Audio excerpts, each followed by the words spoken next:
Channel पर आपका फिर से स्वागत है। पिछले वीडियो में हमने ध्वनि वर्ण अक्षर स्वर और व्यंजन की परिभाषा सीखी।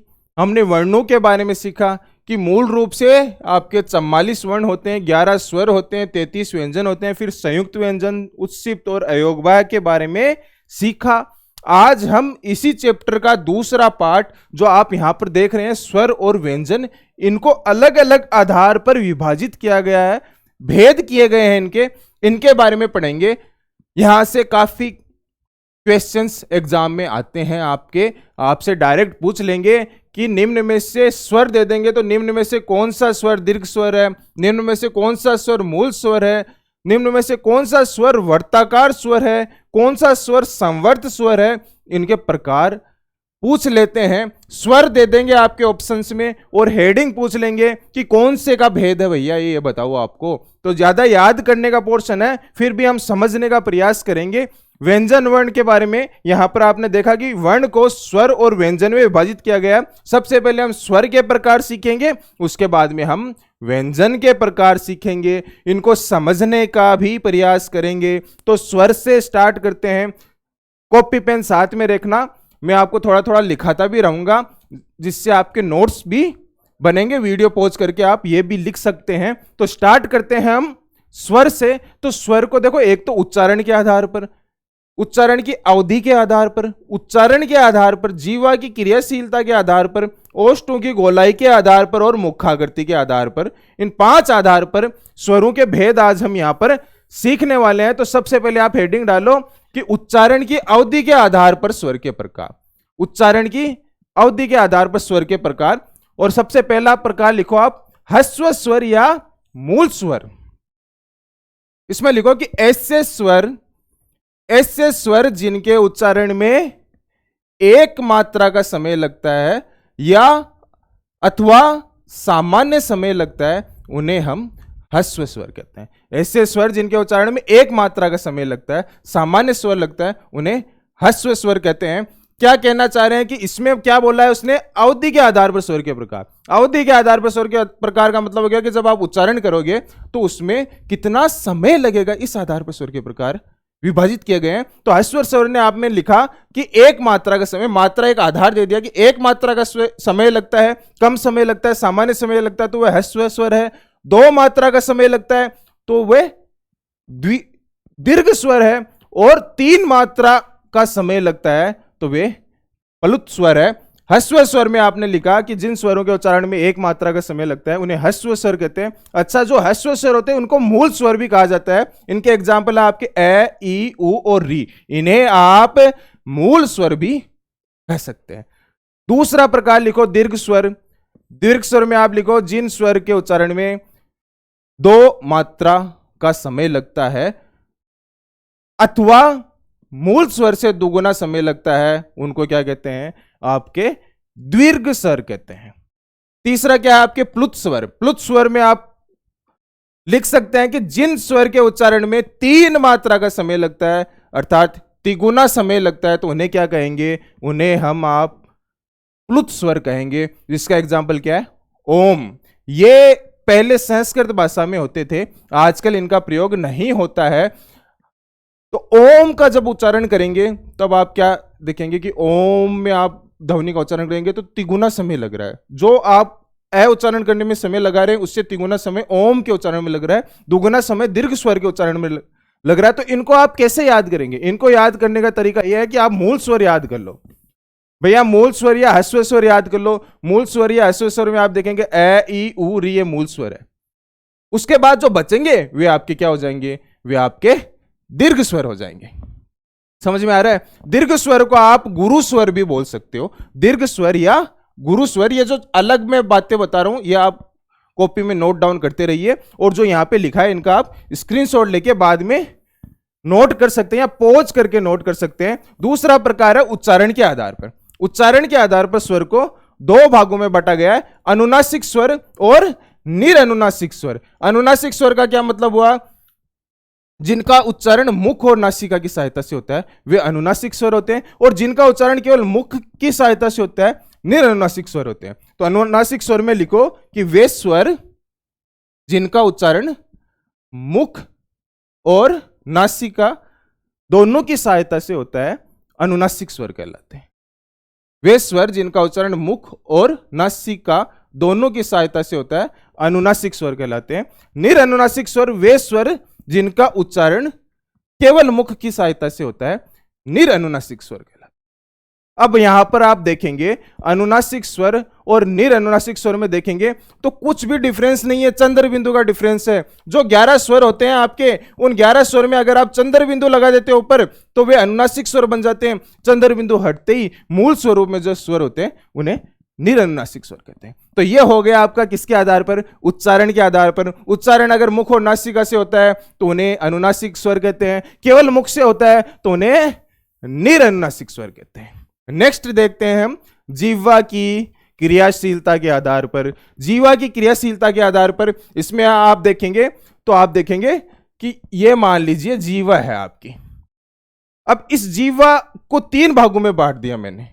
यह आगे का भाग हो गया, यह मध्य का भाग हो गया, यह पीछे का भाग हो गया। तो ये डायग्राम बना लो। डायग्राम बना के यहां पे आप ये लिख सकते हैं कि इस भाग में जो आते हैं उनको आप कहते हैं अग्र स्वर। यानी जीवा का अग्र भाग अगर क्रियाशील होता है स्वर के उच्चारण में, जिस स्वर के उच्चारण में जीवा का अग्र भाग क्रियाशील होता है उन्हें अग्र स्वर कहते हैं। जिस स्वर के उच्चारण में जीवा का मध्य भाग क्रियाशील होता है उन्हें मध्य स्वर कहते हैं। और जिस स्वर के उच्चारण में जीवा का पश्च भाग क्रियाशील होता है उन्हें पश्च स्वर कहते हैं। तो ये डायग्राम बना के आप लिख सकते हैं तीनों को।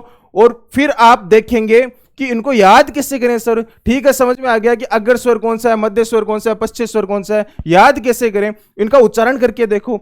ई ए आई, ई ए आई आप इनका उच्चारण करोगे तो आप महसूस करोगे कि आपका जीवा का अग्र भाग क्रियाशील हो रहा है। जीवा का अग्र भाग क्रियाशील हो रहा है इनके उच्चारण में। ए आपका मध्य स्वर, ऐसे याद कर लो। इनको आपने याद कर लिया तो बाकी जो बचे वो क्या होंगे?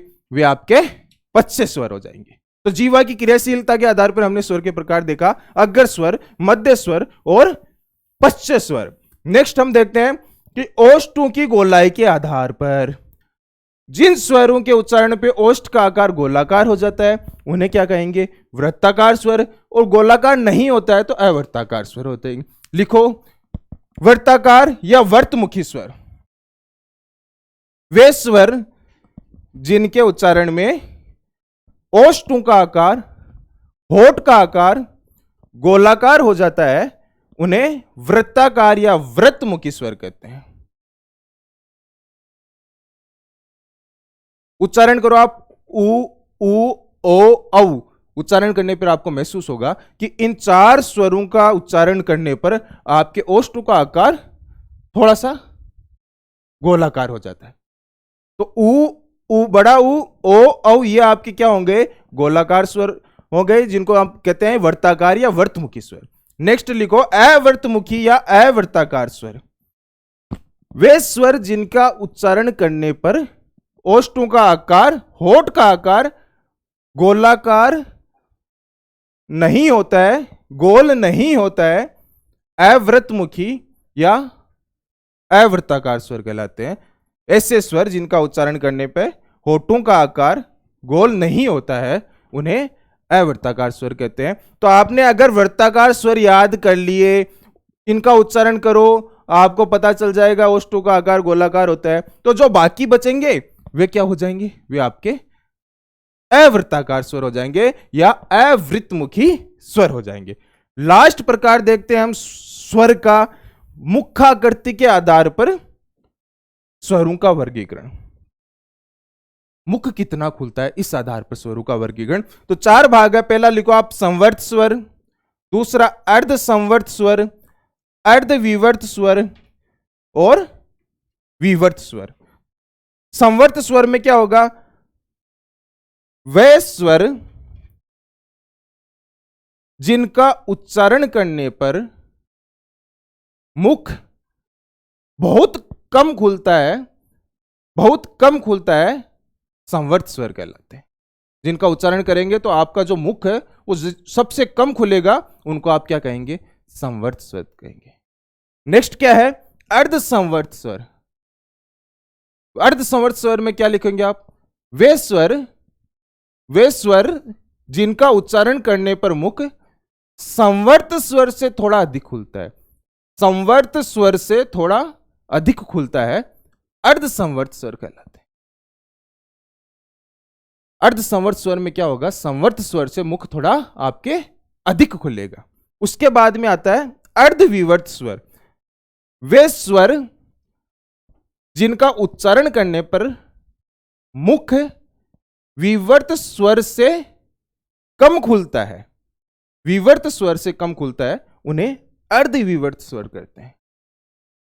और लास्ट लिखो आप विवर्त स्वर, ऐसे स्वर जिनका उच्चारण करने पर मुख सर्वाधिक खुलता है, उन्हें आप क्या कहेंगे, उन्हें हम विवर्त स्वर कहेंगे। तो आप इसको इस हिसाब से अरेंज कर सकते हैं कि संवर्त स्वर में तो सबसे कम मुख खुलेगा, अर्ध संवर्त स्वर में संवर्त से अधिक मुख खुलेगा, अर्ध विवर्त में इन दोनों से अधिक मुख खुलेगा लेकिन विवर्त से कम मुख खुलेगा, और अर्ध विवर्त में सबसे अधिक मुख आपका खुलेगा। जब इन स्वर का उच्चारण करोगे, इनको आपको याद करना ही होगा, इनका कोई दूसरा सॉल्यूशन नहीं है। संवर्त स्वर कौन से होते हैं, बड़ी ई और बड़ा उस संवर्त स्वर होते हैं। आप इन्हें उच्चारण करके भी देख सकते हैं। अगर आपको महसूस हो रहा है मुख कितना खुल रहा है तो अच्छी बात है, वरना आप इसे याद कर लीजिए।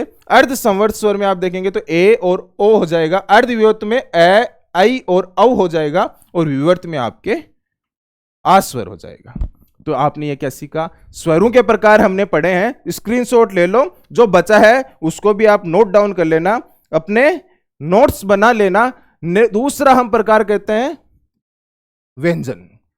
आपने देखा कि वर्ण को हमने दो भागों में बांटा है, स्वर और व्यंजन। स्वर के प्रकार हमने सीख लिए, अब हम व्यंजनों को देखेंगे। तो व्यंजनों को मुख्यतः तीन भागों में बांटा गया है। सबसे पहले क्या आपके स्पर्श व्यंजन, दूसरा आपके है अंतस्थ व्यंजन, और तीसरा आपके उष्म व्यंजन। यहां पर आप देखेंगे जो कै से लेके मै तक है, इनको क्या कहते हैं, स्पर्श व्यंजन। स्पर्श व्यंजन क्यों कहते हैं, क्योंकि ये कंठ, तालु, मूर्धा, दंत और ओष्ठ के स्पर्श से बोले जाते हैं। मुख के किसी ना किसी भाग के अगर स्पर्श से बोले जाएं तो उन्हें स्पर्श व्यंजन कहेंगे। कैसे लेके मैं तक आपके स्पर्श व्यंजन होते हैं। इनके जो प्रकार है आगे हम समझने का प्रयास करेंगे। क्वेश्चन आ जाएगा एग्जाम में डायरेक्ट कि निम्न में से कौन सा स्पर्श व्यंजन है, और आपके ऑप्शन में दे देंगे क, य, र और आपके श। बताओ कौन सा इनमें से स्पर्श व्यंजन है, कौन सा है। तो जो कै से लेके मैं तक होते हैं वो क्या होते हैं, आपके स्पर्श व्यंजन होते हैं। तो यहां पे कै आपके राइट आंसर हो गया। नेक्स्ट आपके है अंतस्थ व्यंजन। अंतस्थ व्यंजन क्या होते हैं, जो अंतःकरण से बोले जाते हैं। इनमें एक शब्द और लिख लेना, जो अंतःकरण से जिनका उच्चारण होता है, और इनमें क्या होता है, पूर्ण स्पर्श नहीं होता। इन्हें अर्ध स्वर भी कहते हैं, और इन्हें व्यंजन और स्वर के बीच का वर्ण भी कहते हैं। ये न तो पूरे स्वर होते हैं न पूरे व्यंजन होते हैं, पूर्ण स्पर्श नहीं होता है मुख में। आपने सीखा है कि व्यंजनों के उच्चारण में क्या होता है, जब श्वास वायु फेफड़ों से बाहर निकलती है तो कहीं ना कहीं स्पर्श करके बाहर निकलती है, कहीं ना कहीं रुकावट के साथ बाहर निकलती है। तो जो मुख का भाग क्रियाशील होता है, जहां स्पर्श होता है, जहां टकराट होता है, उससे के आधार पर यहां पे आप देखेंगे कि व्यंजनों का वर्गीकरण किया गया है। सबसे पहले हमने स्पर्श व्यंजन में देखा, जहां पे किसी ना किसी भाग पर टच हो रही है, श्वास वायु जो अंदर से बाहर आ रही है, कंठ के हो रही है, तालु के हो रही है, मूर्धा के हो रही है, दंत के हो रही है। इस आधार पर आपने स्पर्श व्यंजन के प्रकार है जो आगे हम देखने वाले हैं। फिर आपने अंतस्थ में यह देखा कि टच तो हो रही है लेकिन पूर्णतः स्पर्श नहीं होती है। इन्हें अंतःकरण से उच्चरित व्यंजन कहा जाता है, इन्हें अर्ध स्वर भी कहा जाता है। और ये कौन से होते हैं आपके, य, र, ल, व। य, र, ल, व क्या होते हैं, अंतस्थ व्यंजन होते हैं। बहुत बार एग्जाम में क्वेश्चन आता है, ऑप्शन दे देगा, एक इनमें से एक व्यंजन डाल देगा और पूछ लेगा अंतस्थ व्यंजन कौन सा है। काफी इंपॉर्टेंट है। तो आपने देखा कौन से होते हैं अंतस्थ व्यंजन, य, र, ल, व आपके अंतस्थ व्यंजन होते हैं। उष्म व्यंजन, उष्म व्यंजन क्या होता है, व्यंजनों का उच्चारण किसी रगड़ या घर्षण से होता है, उष्म वायु से होता है। जिन व्यंजनों के उच्चारण में उष्मा उत्पन्न होती है, बोलकर भी आप देखेंगे श, श, श, तो इनके उच्चारण में आप देखेंगे कि उष्मा उत्पन्न होती हुई आपको दिखाई देगी। तो जो तीनों श हो गए और है हो गया, इसको आप क्या कहेंगे, इनको आप उष्म व्यंजन कहेंगे। तो ये जो व्यंजन है, इनको मूल रूप से तीन भागों में बांटा गया है, स्पर्श व्यंजन, अंतस्थ व्यंजन और उसमें व्यंजन। अब हम इनका एक अलग वर्गीकरण देख लेते हैं जहां से डायरेक्ट क्वेश्चन आता है। स्पर्श व्यंजन में आपने देखा था यहां पे कि किस भाग की स्पर्श करता है, कौन सा भाग काम में आ रहा है उच्चारण करने में। इस आधार पर आप देखेंगे तो हमने अलग अलग भागों में व्यंजनों को बांटा है कि कौन सा भाग उच्चारण स्थान है। यहां पर उच्चारण के स्थान के आधार पर वर्णों का वर्गीकरण आप देख रहे हैं। उच्चारण के स्थान के आधार पर वर्णों का वर्गीकरण देखेंगे तो आप देखेंगे सबसे पहले आता है कंठ। अब नाम और इस हेडिंग को आप मैच कर लो। कंठे का मतलब उच्चारण स्थान कंठ है। तालव्य क्या मतलब उच्चारण स्थान तालव्य है, यानी तालु है। मूर्धन्य का मतलब उच्चारण स्थान मूर्धा है। तो ये मैंने एक मुख की आकृति बनाने का प्रयास किया है। यहां पर आप देखेंगे इसको हम मान सकते हैं आपका कंठ मान सकते हैं। तो ये तो आपका कंठ हो गई। ये आपकी क्या हो गई भैया, ये आपकी जीभ हो गई, ये आपकी जीभ हो गई। अब जो जीभ के ऊपर जो होता है ना यहां पे, ये आपके क्या होता है, ये आपके तालु होता है, ठीक है। और जो तालु के ऊपर वाला हिस्सा है यहां आपके, जैसे ये दांत हो गए, ये दांत हो गए, तो इन तालु के दांत के पीछे वाला और तालु के आगे वाला जो हिस्सा होता है इसे आप कह देंगे मूर्धा। मूर्धा, इसे क्या कहेंगे, मूर्धा कहेंगे आप। और ये आपके ओष्ठ हो गए, जिसे आप होठ कहते हैं। ये आपके क्या हो गए, ये आपके ओष्ठ हो गए, ठीक है। समझ में आया। अब जो उच्चारण स्थान क्या है, श्वास वायु आई और जहां टकरा रही है, जो भाग उच्चारण में काम में आ रहा है उसी के आधार पर बांटा गया है। कंठ क्या होते हैं, कंठ वे होते हैं जिनमें आपके कंठ उच्चारण स्थान के रूप में प्रयोग में आ रहा है। कंठ से आपके श्वास वायु टकरा रही है तो वे कंठे होते हैं। इन्हें याद करने का तरीका भी मैंने लिखा है आपके सामने। जैसे कंठे को आप याद कर सकते हैं, ए कह विसर्ग। कंठे का सूत्र हो गया ए कह विसर्ग। क्या मतलब हुआ इसका, ए का मतलब हुआ ए और आ दोनों ले लो।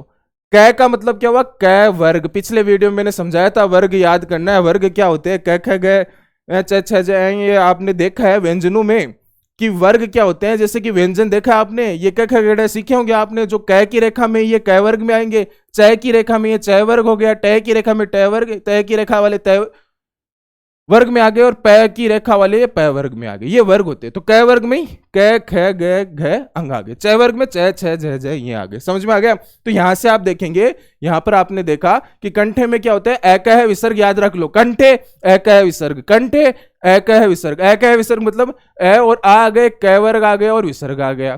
तालव्य में क्या होता है, तालव्य ईचीएस, तालव्य ईचीएस। ई से क्या होता है, ई और बड़ी। चय से क्या होता है आपका चय वर्ग, यानी चय छ जय झ ये, और ये आ गया और स आ गया।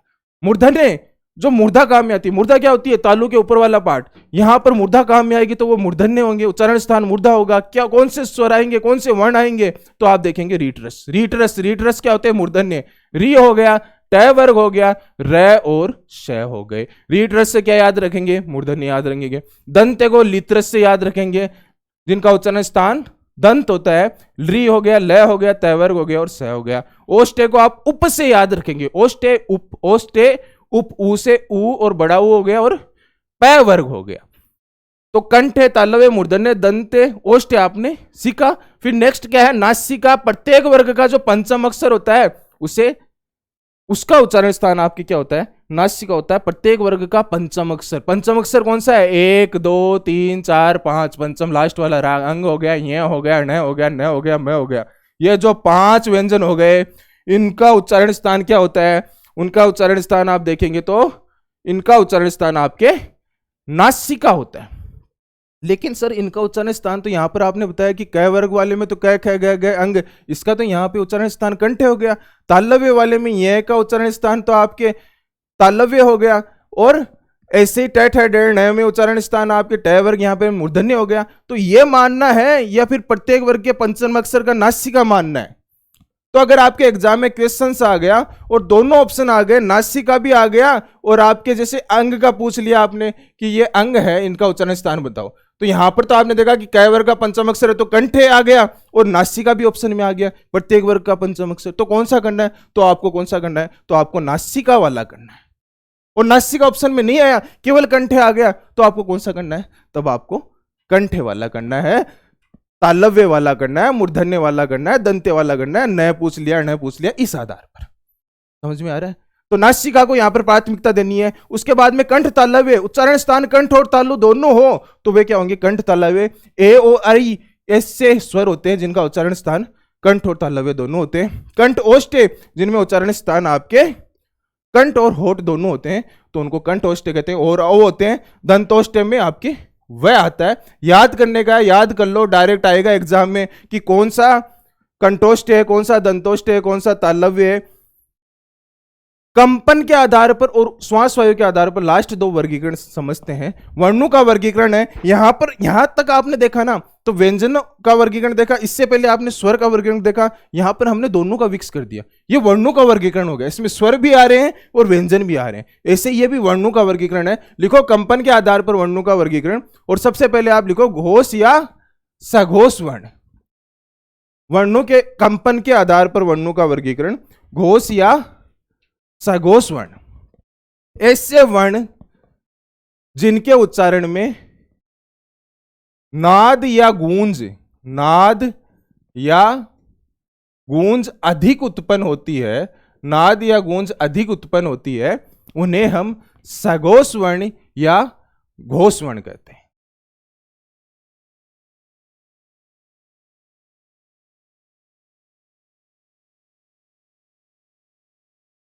नीचे लिखो अघोष वर्ण। ऐसे वर्ण जिनका उच्चारण में नाद या गूंज कम उत्पन्न होती है, उन्हें आप क्या कहेंगे? उन्हें आप अघोष वर्ण कहेंगे। अब सघोष वर्ण में क्या आ रहे हैं?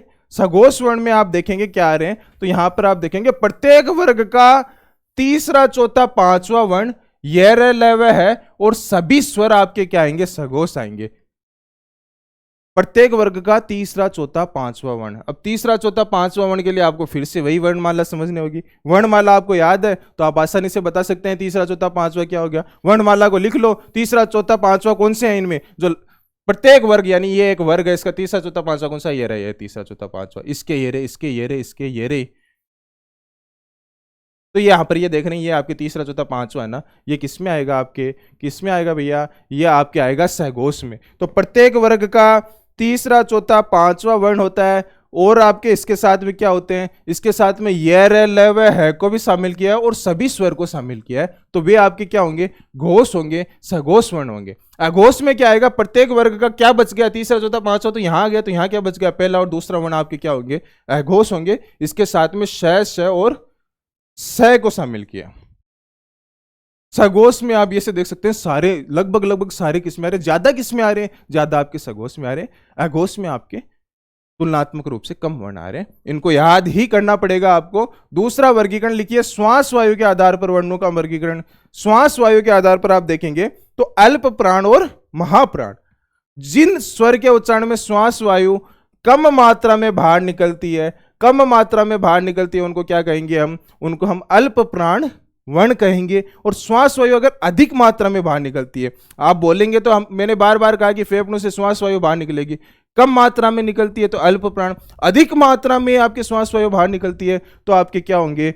तब आपके क्या होंगे? महाप्राण वर्ण होंगे। तो अल्प प्राण में कौन से आते हैं? प्रत्येक वर्ग का कौन सा आ गया? प्रत्येक वर्ग का पहला, तीसरा और पांचवा वर्ण है। पहला, तीसरा और पांचवा वर्ण ये रे लव है, और सभी स्वर आपके क्या होंगे? अल्प प्राण होंगे। इनमें श्वास वायु कम मात्रा में बाहर निकलती है। महाप्राण में क्या होंगे? श्वास वायु अधिक मात्रा में बाहर। प्रत्येक वर्ग का दूसरा और चौथा वर्ण श है, आपके क्या होंगे? महाप्राण होंगे। एग्जाम में क्वेश्चन आ जाएगा, ऑप्शन दे देगा कि निम्न में से कौन सा महाप्राण है, और आपके ऑप्शन ने मान लीजिए आपके दे दिए, आपके ख दे दिया आपके ऑप्शन में, आपके ऑप्शन में ग दे दिया, आपके ऑप्शन में जय दे दिया, और आपके उस ऑप्शन में है, आपके ऑप्शन में बै दे दिया। तो कौन सा होगा? ग कौन सा होता है प्रत्येक वर्ग का? प्रत्येक वर्ग का ग आप देखेंगे तो ये तो तीसरा होता है, क ख ग। जय कौन सा होता है? च छ जय, ये तीसरा होता है। बै कौन सा होता है? प फ बै। बै कौन सा होता है? ये भी तीसरा होता है। क ख ख कौन सा होता है? दूसरा होता है। तो ऐसे याद रखना पड़ेगा आपको। अब आपको बोलेंगे निम्न में से कौन सा महाप्राण है, तो आपको टिक कौन सा करना होगा? यहां पर आपने देख रहे हैं प्रत्येक वर्ग का दूसरा और चौथा, तो ये तो तीन तो तीसरे हैं, ये दूसरा है, तो यहाँ पे ख आपके राइट आंसर हो गया। तो इस तरह से याद रखना पड़ेगा आपको। तो ये हो गए आपके स्वर व्यंजन, और लास्ट में हमने दोनों को मिक्स करके वर्णों के प्रकार समझे हैं। कुछ और है जिनको भी आपको याद रखना है, यहां नीचे मैंने लिखे हैं कि स्पर्श और संघर्षी, स्पर्श और संघर्षी अगर दोनों शब्द देके व्यंजन का पूछ ले तो चय वर्ग होगा। पार्श्विक व्यंजन लय वर्ण होगा। उत्सिप्त या ताड़जात हमने पढ़ाई है, डय और डय होगा। और संघर्षहीन की बात करें तो यह वह होगा, प्रकंपित व्यंजन रय वर्ण होगा। ये अतिरिक्त है, सबसे पहले आप ये याद कीजिए, इसके बाद में आपको ये याद करना है। ये टॉपिक वैसे तो याद करने का है, लेकिन हमने पढ़ा है इसको, तो याद करने में अब आपकी आसानी हो जाएगी। कुछ समझने लायक चीजें हैं वो मैंने आपको समझाई है। यहां पर आपका वर्ण विचार टॉपिक कंप्लीट होता है। हमने वर्ण विचार टॉपिक को 2 भागों में डिवाइड किया। सबसे पहले हमने ध्वनि, वर्ण, अक्षर, स्वर और व्यंजन की परिभाषा सीखी, वर्ण के प्रकार समझे। उसके बाद आज हमने स्वर के कितने भाग होते हैं, कितने आधार पर बांटा गया है, व्यंजन को कितने आधार पर किस किस भाग में बांटा गया है, और उसके बाद में वर्ण को किस आधार पर बांटा गया है, इसके बारे में पढ़ा। नेक्स्ट वीडियो में हम इनके क्वेश्चंस सोल्व करेंगे। क्वेश्चंस से हम इसको और ज्यादा प्रिसाइज करेंगे, और ज्यादा समझने का प्रयास करेंगे। तो क्वेश्चंस वाला वीडियो का आप वेट कीजिए, तब तक आपको दोनों वीडियो को समझना है। जो आपने लिख लिया वो ठीक है, वो मैंने इंगेज होने के लिए आपको लिखवाया है, इतना नहीं लिखवाया। बस ये है कि आप कंटिन्यू देखते रहेंगे तो आपका कंसंट्रेशन भंग होगा, साथ में लिखते भी रहेंगे तो आप जुड़े रहेंगे। यहां पर आपने जो नहीं लिखा है वीडियो पॉज करके स्क्रीनशॉट लेकर आप लिख सकते हैं। मिलते हैं नेक्स्ट वीडियो में, धन्यवाद।